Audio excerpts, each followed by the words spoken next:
I always say Queen's culture is sneaker culture. We just grew up with fly kicks. That's what you showed up to at the handball courts, at the basketball courts. And that's sort of where I fell in love with sneakers. We're the Majority Group, and this is Style as Identity, where we profile the designers and founders whose mere existence shifts our understanding of the style status quo. We're your hosts. I'm Lola Catero. And I'm Frankie Ikwuazom. And after years of settling for style that didn't represent us, we set out to find the brands that did. Join us each episode as we learn from brands that are an extension of their values, identity, and aesthetic. And because of them, we're seen and represented.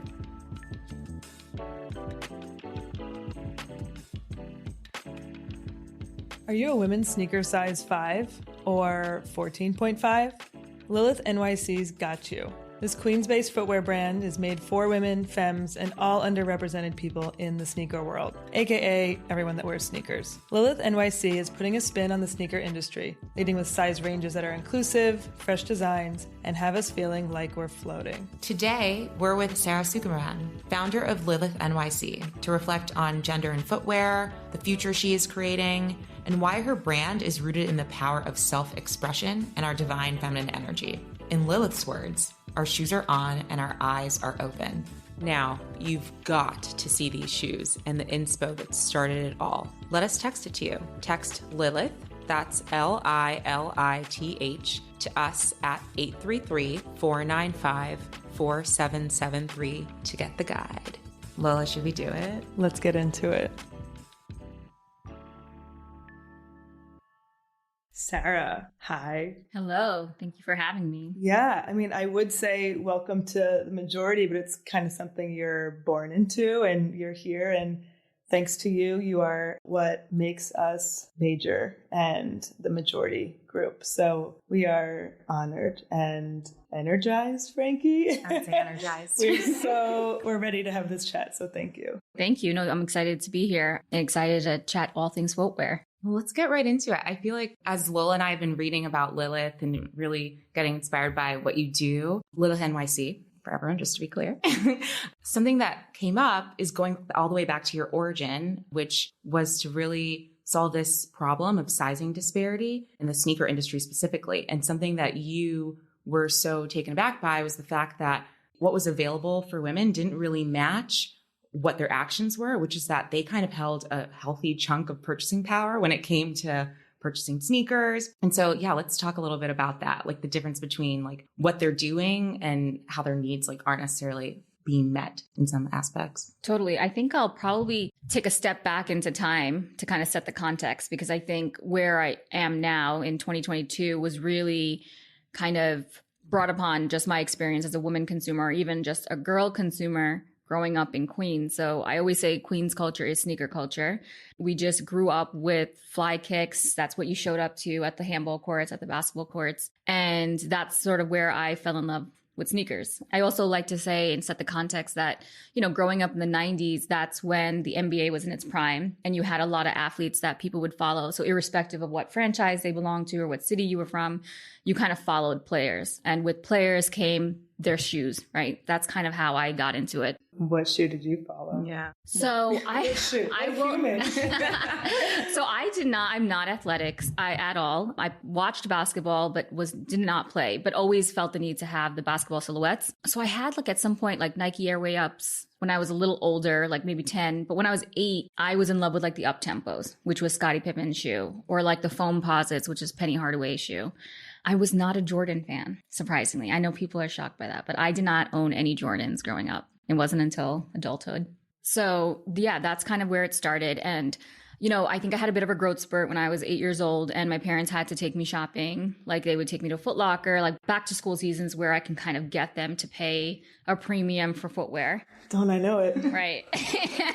Exactly. You're a parent, you know.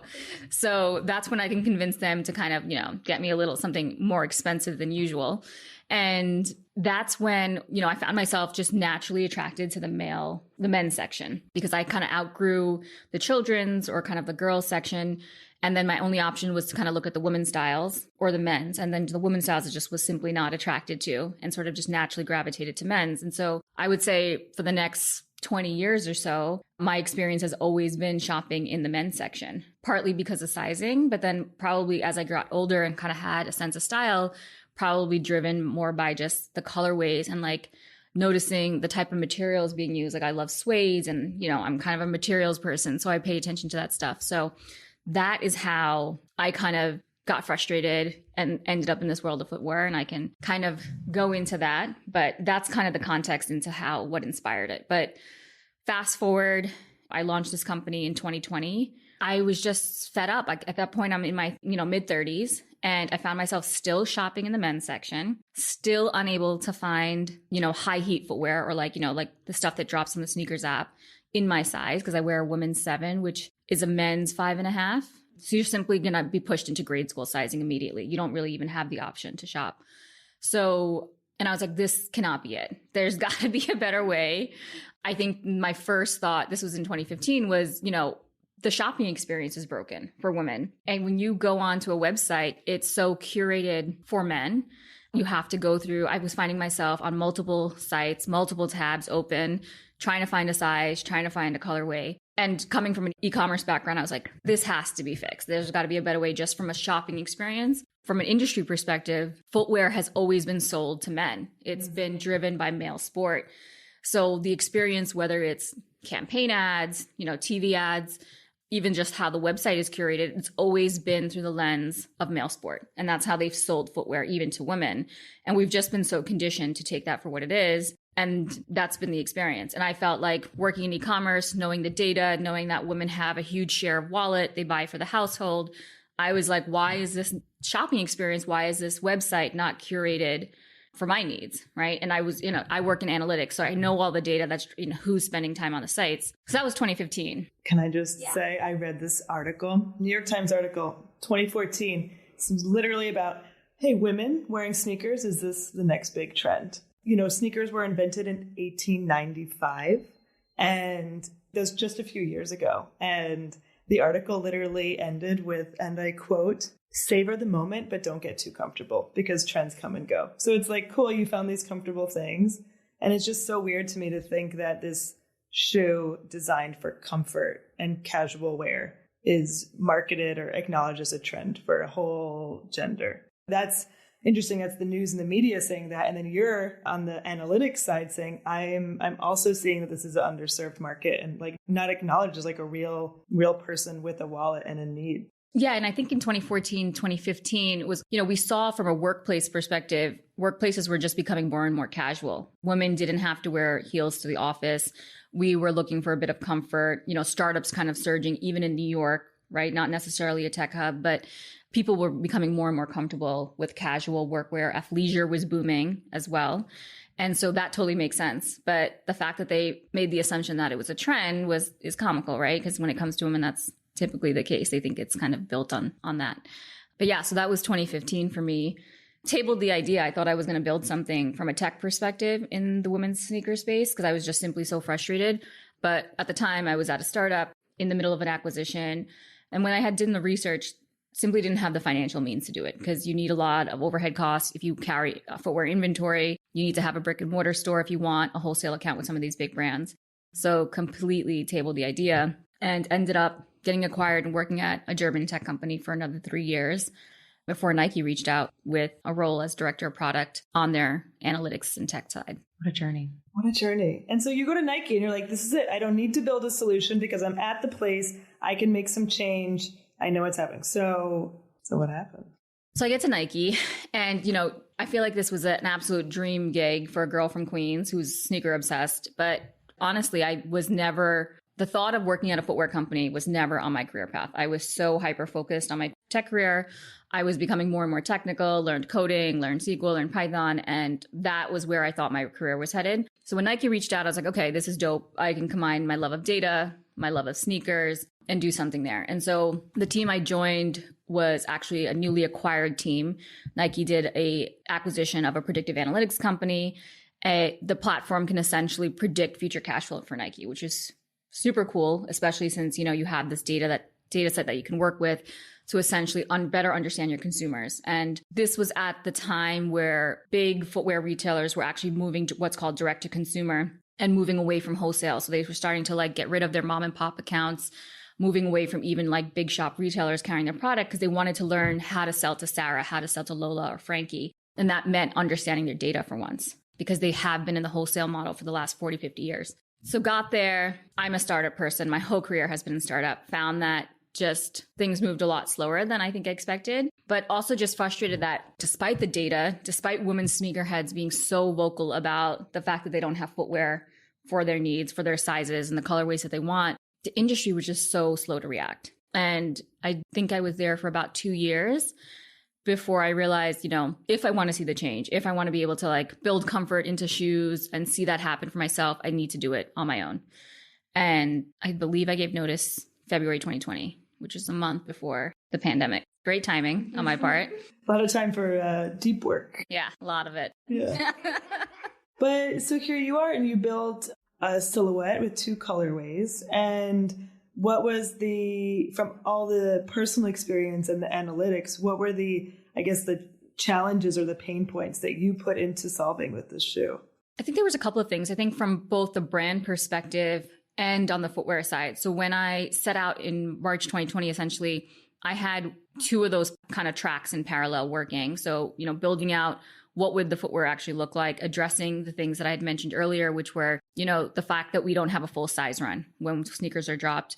The fact that typically in women's footwear, there's a use of cheaper materials, synthetics, because I think that women are focused more on aesthetics versus performance. Performance tooling is typically stripped out. So when I say performance tooling, I mean like the outsole. Sometimes there won't even be an airbag midsole being used in the women's. I found that problematic. And oftentimes, because women are shopping in grade school sizing, that means that they're wearing shoes meant for children. Children churn out of their shoes. They're not made, you know, at the standard that men's or adult shoes are made in. So you're essentially saying, hey, women, go shop in the children's section. And that has been the case for decades. So I knew out of the gate that those were kind of the core issues I wanted to address. So materials, the size run, premium tooling.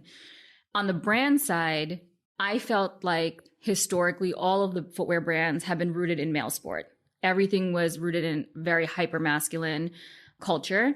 And that was still very much the case in 2020 at the time when I was building the brand. And so I wanted to kind of flip the paradigm and build a brand through the lens of the divine feminine. There's a lot going on between footwear and brand, had my hand in a little bit of everything, but I really wanted to challenge the notion that women had, you know, I felt like the industry had put us in a box, like you had to be. And to be honest, when I grew up, I was a tomboy and I felt like I had to dress like a tomboy because I hung out with guys on the basketball courts. And for you to kind of fit in and kind of belong, that's how I felt like I had to dress to fit in. Yeah, I mean, I can relate to that. And it was really hard to go back and forth and wear a dress when I felt like it, because I think shoes and clothes, they didn't have the range that they have today in choices. So, you know, we put each other in boxes when we, you know, try to understand. And it's like, okay, you're wearing basketball shorts and now you're wearing a dress. Like, what's the deal? And it's like, can I? Totally. There's absolutely, I feel like we grew up with the binary. It's also what you see too, because I remember growing up, I felt like I had I grew up going to church. It's like you have your church clothes and then you have your like street clothes.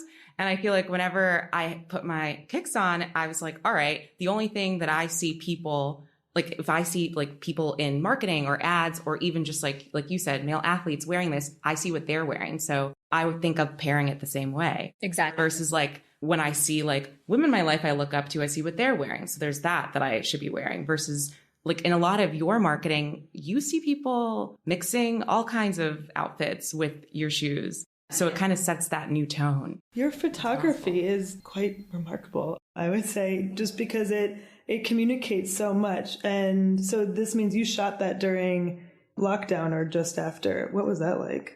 We shot in 21. So the fall of 21, we actually shot in 2 cities. So we shot in Queens because that was really important, because I felt like I really wanted the brand rooted in kind of that nostalgia of Queens that I grew up and inspired by, you know, sneaker culture. And also just the diversity, because one of the biggest issues with the campaigns that I was seeing was that it never reflected the folks that were driving sneaker culture, which were brown and black folks. And so I wanted to make sure that the photography reflected that. And I think Queens is simply the embodiment of diversity. And so it just made sense to show up there. We also shot in Sri Lanka. I wanted, you know, another theme of our brand is tropical modernism. And I wanted to juxtapose sort of the grittiness of Queens, the lushness of island life, tropical modernism, a type of architectural style pioneered by a woman architect in Sri Lanka. So all of these themes around the divine feminine and kind of acknowledging women's contributions, whether it's architecture, sneaker culture, those were important themes for us to show up. And so the photography was key. I knew that, a brand launching alongside all of these legacy brands who are known for their marketing engines, they have their own creative agency arms. I couldn't show up and just like shoot something on my iPhone. Like I couldn't fall flat as a woman founder, I think too, and not show up with the right creative alongside the product. Because I knew I had faith in the product, but I was like, okay, the marketing needs to show up too. I did have those 2 campaigns run and we shot that. I think it was October, November. It was pretty late because I had to wait for my footwear samples to show up. And then Sri Lanka went into lockdown 4 times before we can actually shoot. So it was just literally a waiting game of like, when we can get the models, everyone coordinated, tested, and make sure that it was super safe. Can you go into the divine feminine a bit? I haven't heard those words together before I met you and the brand. Mm-hmm. Yeah. So for me, divine feminine was super important because I think, again, going back to the world of sneaker culture being so hypermasculine, I wanted to approach this and allow women and femmes to explore sexuality, style, gender, all on a spectrum. And divine feminine essentially is an energy that we all embody. It transcends gender binary. We have a divine masculine, we have a divine feminine, and, it's fluid. Some days, I embrace my divine feminine a lot more than my masculine, but on some days I'm fully in my divine masculine. So it's just an energy that we embody and step into, and it really rooted in intuition. I felt like for so long, like when I would engage with these legacy footwear brands, like I would never get that feminine sense, right? It was either hypersexualized, where it's like through the male gaze and never through a woman's gaze. And so that's kind of why I really wanted to focus on that. And then divine feminine too, interestingly, from a brand perspective, as we were doing a deep dive, often represented by a serpent throughout culture, region, time. The serpent has been a symbol of the divine feminine. I also come from an island called Nainadiva, which translates the island of serpents. We have a goddess who's often represented with a 5-headed cobra, kind of as a protector. So all of these things, as we were kind of mood boarding and vision boarding, were kind of coming to life and just jumping out and screaming at me to be like divine feminine. So that is how it all came about. I love 2 things you said. One is the intuition part, because you're taking it back to something that we all have, like regardless of what you look like and how other people see you. And so in a way, it's like humanizing it, just making it uniform. It's like connecting us back to like our gut almost. And I feel like that, we'll talk about this in a little bit, but that connects back to like what you're trying to do, which is to like kind of take gender out of this and make it representative of something that we all have. Another thing too is I like what you said about the goddess, because I think a big part of the last like 5 years, in terms of finding my expression, is understanding my history. I think growing up as like a kid of immigrants, a lot of it was just trying to assimilate. And honestly, sneaker culture was part of that too,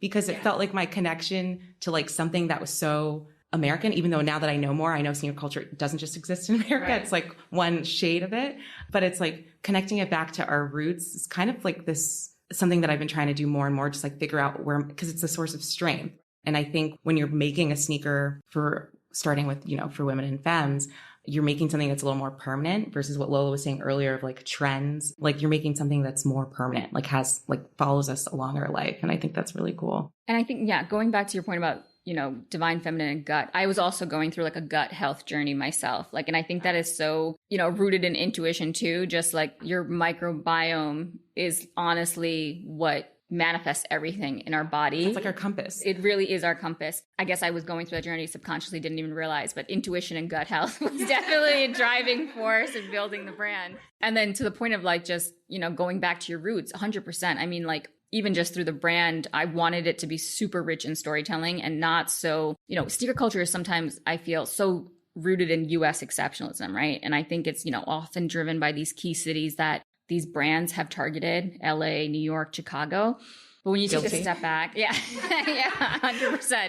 When you take a step back, there's so much that connects us. Like people get, like you can be halfway across the world and someone will spot you in a pair of sneakers and get super excited to talk to you about it. And I felt like, how do we drive that through our brand too, that it has this global, inherent global nature. And again, because of that Queens connection, I think that came so naturally that people see Queens, they automatically assume global. We have customers in Indonesia, for example, like they see it, they buy the shoe, they completely vibe with the brand. That's what I wanted. And it's insane to see how it's actually kind of like manifesting and kind of like rolling out at the moment.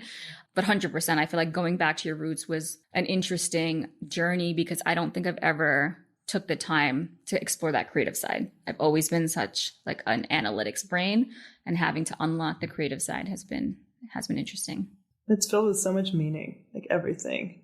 And when I hear you talk about the elements that went into this shoe, to me, it's also a acknowledgement of what we deserve to put on our feet, regardless of gender. You know, you said there's Vibram quality. Is that the tooling, the Vibram tooling? Yep, the outsole. Thank you. And for me, learning about the brand and just sneakers in general, as someone that's been participating, I'm not just now realizing I'm participating in a system that it wasn't built to serve me or even consider me as a customer. And Lilith has really done that. And I think it's fascinating, and that we're kind of just at the beginning of this, for people to realize what this thing we put on our feet every single day and what we deserve to put there and help us feel good and not, give us arthritis at the age of 35.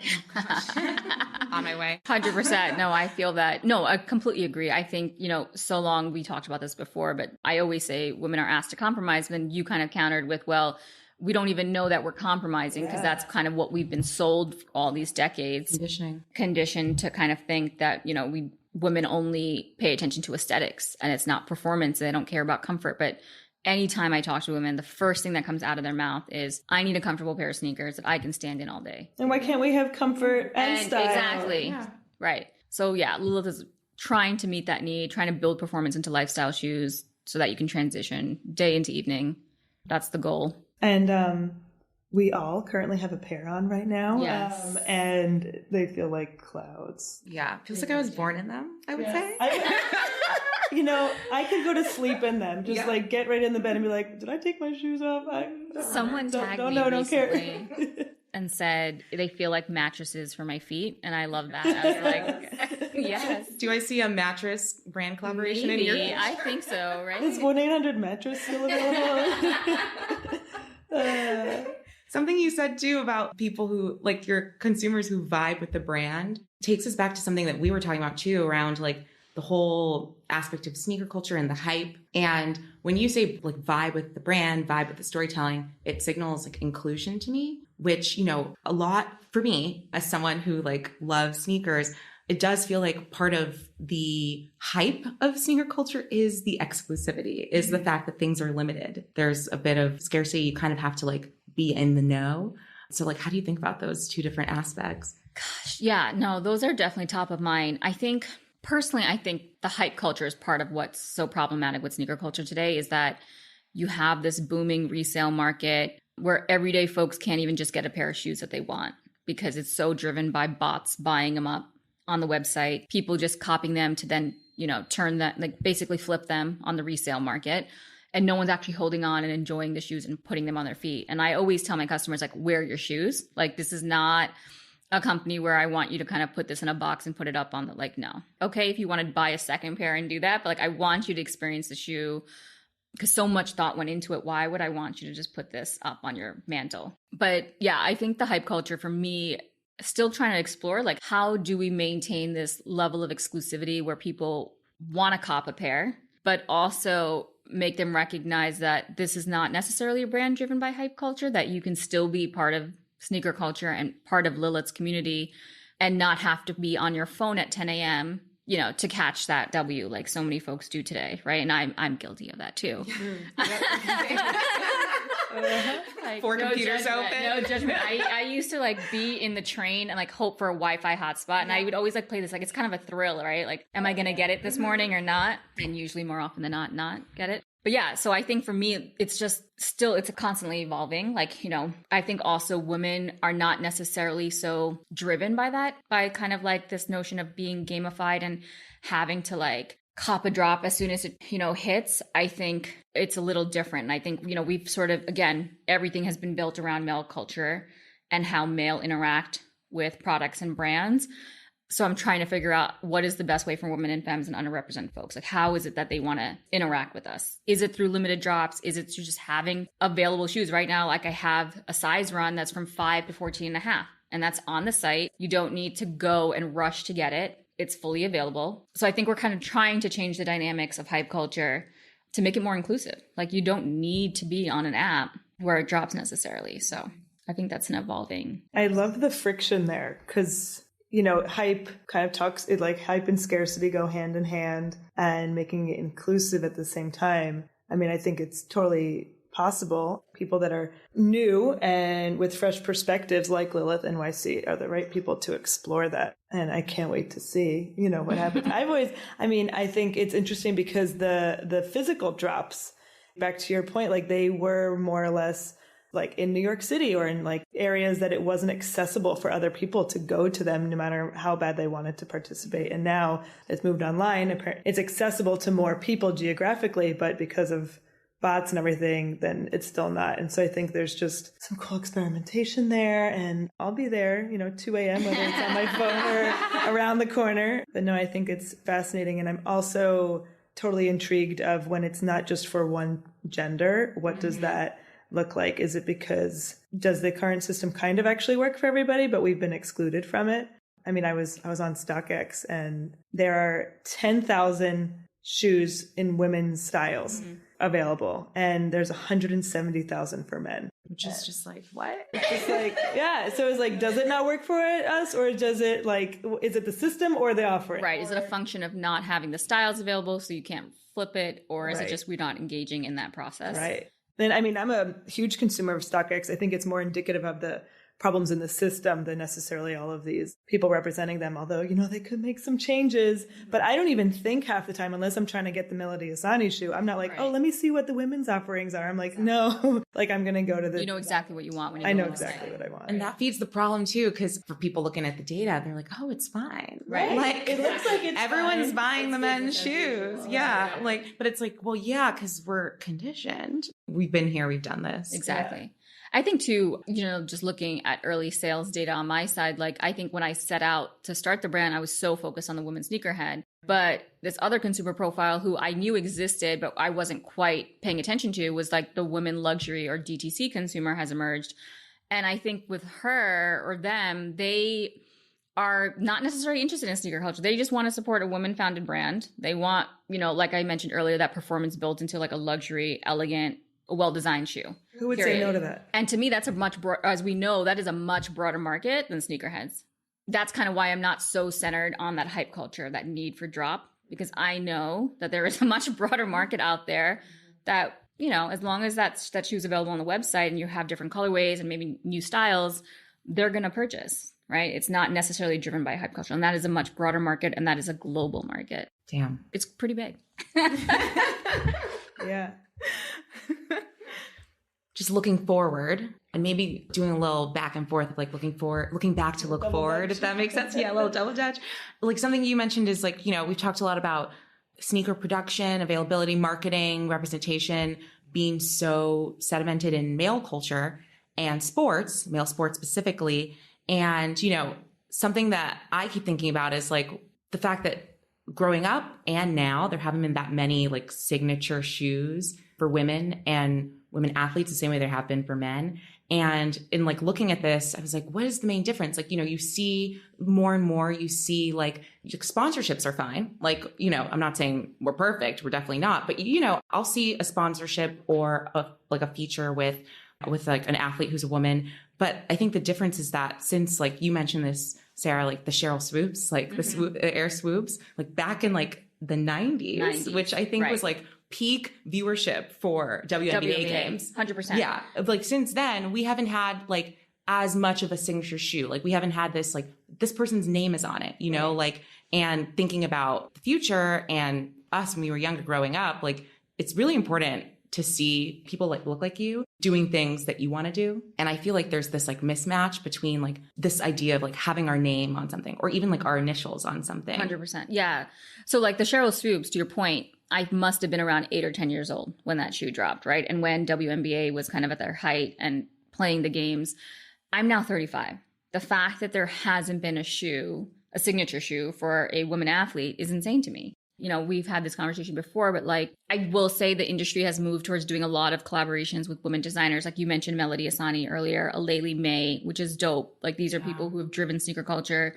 They've been there from the jump. It makes sense to collaborate with them. But again, one thing I note is those are still silhouettes, right? They usually typically redesign like the Jordan 1s or like the mids. Those are male silhouettes, right? Those are Jordan silhouettes. And we still haven't seen any collaborators given the opportunity to be like, hey, like you design something from scratch. Or, you know, like you said, put your signature, your name on it is going to be attached to it. You're going to get royalties off these sales or anything like that. We haven't seen that from women athletes. And I think it plays into the bigger issue of equity with women athletes from a, you know, very broad perspective, whether it's the women soccer players negotiating pay, whether it's WNBA having to supplement their income and play games overseas for like a country like China or Russia, because they're simply not getting the salaries and endorsements and sponsorships the way male athletes have. And it's 2022. And I know that, you know, Nike just did a massive, you know, $75 million investment WNBA. So I'm curious to see, like, are we going to get shoes out of the endorsement deal? What does that actually look like? Because $75 million, that's sometimes someone's annual salary at the NBA, right? That's still not a lot of money when you think about it. It still feels like pennies being thrown. But yes, I'm just curious where it goes. But I think it's really kind of tied back to a broader equity issue of just women's sport not being prioritized and the industry being built around male sport. And we haven't seen it evolve because it's the same folks driving that culture. And there hasn't been a brand to say, hey, like, we're going to flip this. One thing that keeps coming back to mind for me as we are discussing this, the culture of sneaker culture and who Lilith NYC is for. And on your website and your marketing, you say women, femmes, and the underrepresented. And you have this big size run. And I've heard you talk previously about how it's for everyone to participate. It just happens to be in women's sizing. And if men want to participate, the more the merrier. Right. They feel like clouds, but you just have to convert your size. And for especially trans folk that want to participate also and sometimes need larger sizing, then it just opens it up for anyone that wants to participate. And the thing that's swirling around in my head is I did a deep dive on shoe size across the world, and there's no standard. And I'm like, we keep operating in this binary. We know the world isn't binary. Right. We know the world is also international. The average shoe size across in Japan for women is 5.5. And here it's like bigger like my foot. And so I'm just curious, it feels like you are evolving things forward. And I'd love your perspective on what are we evolving with footwear and sneakers? What are we going to leave behind? And where do you see this like world going, or where would you like it to go? Right. Yeah. I think even just more tactically on the sizing thing, I think there's even more work for Lilith to do in terms of being sort of gender neutral, right? I think right now I did the women's sizing because I wanted to be very overt and heavy handed with making it clear that this was a brand for women and femmes, that historically we've had to do the converting ourselves, right? And now I do have, you know, male consumers who come on and have to convert and they're confused. And I'm like, welcome to our experience for the last 30 years. Like this has been my life. But also to your point of, you know, we have non-binary and trans consumers who typically shop the larger sizing, right? So the question is, how do we make this such that we just, you know, I often look at the centimeter metric as kind of just simply a measurement of your foot. Why are we not using the most simplest standard across the board, right? Because to your point, Asian consumers do tend to have smaller sizing. That's where they shop. You know, they're constantly, I have Asian consumers who are then having to convert across various numbers, right? And then by the time it reaches them, it's like, okay, was it the right size? How do we simplify this? So I think there's a bit of work to do as an industry, and Lilith can definitely make that change going forward. There's just a bit of work in coordinating with factories because everyone's confused between the tooling size and the actual footwear size and then what gets to market. So I think that's something that we can leave behind. I think just the sizing and just having like all those different sizing. I think what Lilith does best is our rich storytelling because that's ever evolving, right? Like whether it's through a colorway, we tell our story about like how architecture inspires a certain colorway, how the tropical modernism, again with the architecture, but all of these different themes kind of manifest through storytelling. And that's what hooks people and kind of gets them. And there is no expiration date to that. I'm down with the repetition of architecture. Because at the end of the day, like you are building this shoe that's going to take us places. And sorry to be corny, but you are building the future. Like you are like, it's everything you've been saying. It's clear that you're like, this path needs to be paved so that we can walk on it with our sweet, comfy shoes. Exactly. There's no expiration date to culture. Right. Yeah. Sarah, This was juicy. It was meaty. Thank you for sharing your time and thoughtfulness with us. And thank you for having me. Yeah, thank you. Thank you for supporting. You guys all have your shoes on your feet. Amazing. Thank you for creating the clouds we walk on. Thank you. Thank you. Oh, thank you.